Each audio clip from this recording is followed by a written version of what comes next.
My name is Ramakrishna. నేను ఇక్కడ మీ nature గురించి ఎక్స్ప్లెయిన్ చేయడానికి ఇక్కడికి వచ్చాను. ఇది వచ్చేసి నాగార్జున సాగర్ శ్రీశైలం టైగర్ రిజర్వ్లోని గుండబ్రహ్మేశ్వర అభయారంలో ఉన్నటువంటి ఖమ్మం ఆర్ఎఫ్లో మనం ఉన్నాము. మీరు చూస్తున్న ఈ జలపాతాలు కానీ ఈ జలం కానీ ఇదంతా కూడా బైరేని గుండాలంటారు అనమాట. ఇది క్రీస్తుపూర్వం మన విజయనగర రాజుల కాలంలో కూడా ఇక్కడ శిలాశాసనాలు చాలా ఉన్నాయి.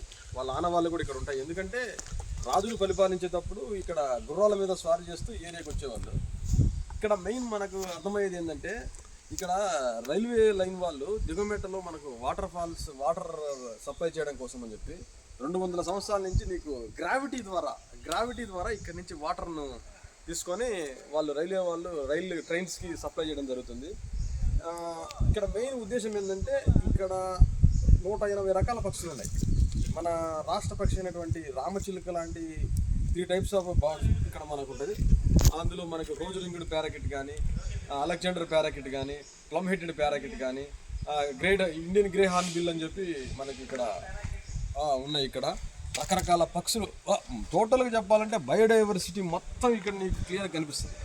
ఇక్కడ వాటర్ అయితేనేమి, బర్డ్స్ అయితేనేమి, నేచర్ అయితేనేమి, ప్రకృతిలో ఈ మామిడి చెట్లు ఉంటాయి కదా, ఇవి ఇక్కడ మనకున్న ఇక్కడ దొరికే మామిడి వచ్చేసి వైల్డ్ మామిడి అనమాట, వైల్డ్ మ్యాంగో. ఇది వచ్చేసి ఓన్లీ పచ్చడికి వాడతారు. ఇక్కడ ఈ గిరిజనులు అంటే అడవి పుత్రులు ఏం చేస్తారంటే వీటిని సేకరించి నూనె లేకుండా పచ్చడి పెట్టేసి దగ్గర 3 నుంచి 4 నెలలు వీటి తిని బతకడం జరుగుతుంది అన్నమాట. ఎందుకంటే మనం ఆవకాయ ఎలా చేస్తాం, ఆయిల్ వేస్తాం, ఆ పిండి ఈ పిండి రకరకాల పిండిలు వేసేసి రకరకాల వరస్ట్గా ఉంటాయి. ఇక్కడ మనకు న్యాచురల్ కూడా మోర్ టేస్ట్ వస్తాయి అనమాట. కానీ ఈ అడవి మామిడి అనేది సంవత్సరం తర్వాత సంవత్సరం వస్తుంది అనమాట. అంటే ఈ సంవత్సరం చింత చెట్టు కింద కాస్తే ఆ సంవత్సరం మామిడికాయ కాయ, మామిడి చెట్టు కాస్తే చింతకాయ కాయ. ఈ నేచర్కి ఎట్లా ఉంటుందంటే ఇంటర్లింక్ అనమాట. బయోడైవర్సిటీలో వాటరు, చెట్లు, జంతువులు ఒకదాని మీద ఒకటి ఆధారపడి జీవిస్తాయి.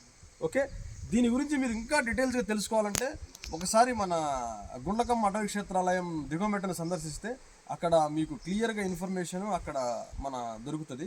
మీరు ఇంకా అడవి గురించి కానీ నేచర్ గురించి కానీ చూడాలి, ఎంజాయ్ చేయాలంటే కన్నా మన దిగుమెట్టలో ఏర్పాటు చేసిన వనవిహార్ని ఒక టైం విజిట్ చేశారంటే కన్నా మీకు ప్రకృతి మీద ప్రేమ కలుగుద్దని ఆశిస్తున్నా. ఓకే, జై హింద్, జై భారత్.